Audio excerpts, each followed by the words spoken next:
Okay, Friday, 19th of January, 2024. So, fear. We want to have a healthy dose of fear in life. A healthy dose of things could go bad, things could go wrong, accidents, emergencies, whatever else. We need to recognize that, the fact that those things happen, but then have a contingency, have a plan, have a backup plan, have a what-if scenario, planning ahead, thinking long term. But we don't want to have too much fear, because if we have too much fear, we're paralyzed. We are immobilized by fear. We can hold ourselves back because overthinking, over-fearing even, you could say. But then we can go one step further and say, using mathematics, to say, and logic, what is possible and what's likely to happen. Because sometimes fear, or the thing we're frightened of, is so small, infinitesimally small and likely to happen, that it's not worth thinking about, not worth pondering, not worth worrying about. So a healthy level of fear is important because we're thinking and planning ahead, we're strategizing, we're being critical, we're being logical, we're being rational about what to expect. If we do this, and this might happen, that might happen, etc. So, a little story. Back in October 2021, I climbed up England's largest mountain for the first time, Scafell Pike in the Lake District. It was, I think it was a Wednesday or a Thursday. 20th of October, I believe. Nice clear day, a little bit of clouds here and there, easy walk, a bit rocky, usual stuff.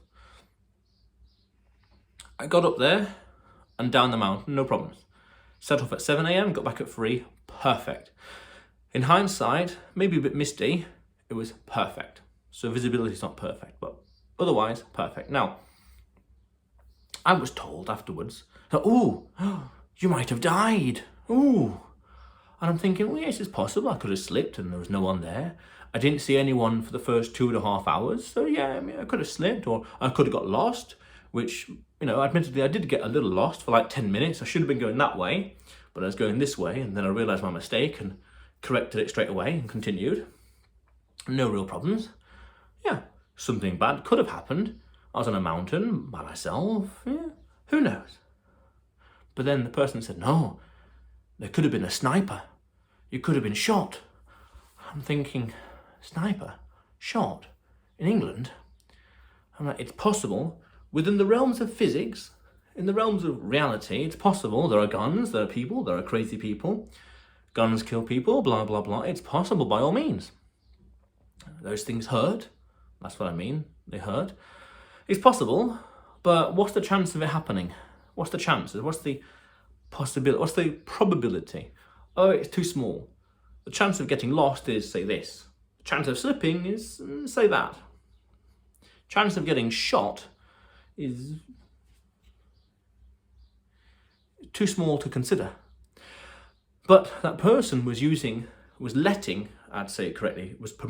allowing their fear of this thing happening to stop the entire everything else completely from happening, shutting it down, or more itching to shut it down. We might get shot.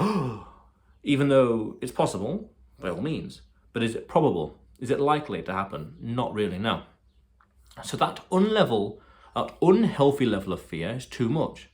Let's exaggerate the point. Let's expand the logic and raise the stakes. So imagine you go outside now, just outside, but then say, what if a meteor hits me? A meteor from space?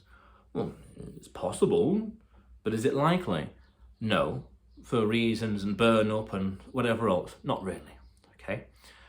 What if I go into the city and there's a tiger on the loose, for example? Exaggerate it and the principle becomes clear. No, there's no tigers here, there's no zoo. See what I mean? It's possible tigers exist. There's probably tigers in England, but the nearest tiger is 100 miles away. You ain't got to worry about it, in a zoo. The chances of them escaping is low as well. So it's like, by all means, recognize this danger, but recognize at the same time, how likely is it to happen?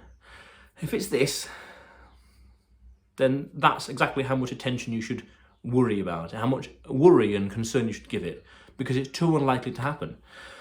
Now you could say there's black swan events, which are things that are unlikely to happen and have a big influence and big impact on life, on everything, by all means. And this is where we have to have a healthy dose of fear and at the same time contingencies, plans, thinking ahead. Now, we can't plan for every single thing that's infinitesimally small and unlikely to happen.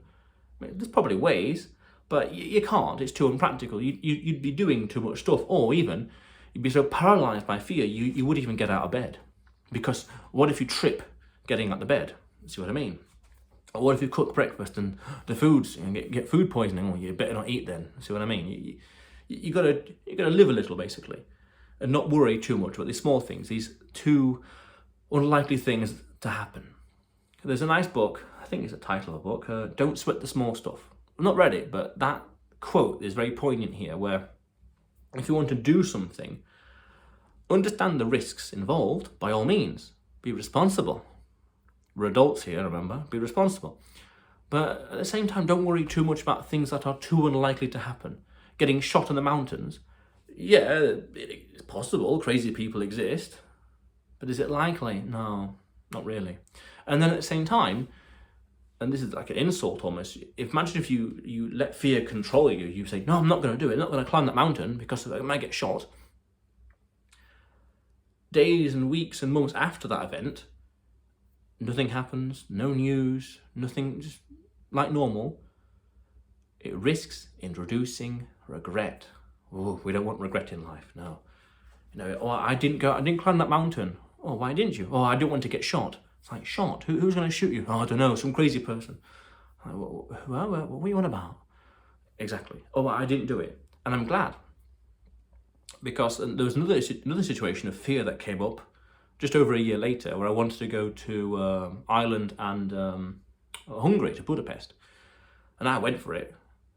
And there was a level of fear introduced to me from someone else, but I ignored it and I thought, no, I'm going to do it. Otherwise, the window of opportunity is gone. So that window, that chance, would have gone, let's say, for another month or 2 or 3, had I not taken it there and then. And then in hindsight, no regrets. Nothing bad happened. Great time. Perfect, no regrets. Perfect. So we want to recognize fear. By all means, have some fear, because the paranoid survive. Interesting bit of evolution right there. And that's how we build contingencies, what-if scenarios, and what you plan for the future, being responsible. But at the same time, not too much excessive fear, and it paralyzes us. Oh, I better not get out of bed in case I trip over. Better stay in bed all day. No, you see how it's a nice balance. So we need to have a healthy level of fear, but also at the same time understand the mathematics behind things. Is it likely? Is it possible? It's possible there's a shooter, but is it likely? Not really. It's possible there's a tiger on the loose in the city, but is it likely? Not really. So why make these things that are too small to be reality, to happen even, why let that fear hold you back? So fear, the right amount of fear. But even then we can counter that by having the plans and strategies in place. So when it does happen, we know what to do. X happens to me, so do Y. This happens and that, I've got a number here to call. Perfect. So that way, fear can be managed. Like, for example, when I was on the mountain, I was lost a little bit. Again, as I said, I was supposed to be going this way, but I went that way. Double checked my map, and I realised that the path's over here. So I was going on a tangent, tiny bit lost. Double check map. Oh, and I recognised my error straight away. See how that problem, that fear of getting lost, was remedied by action.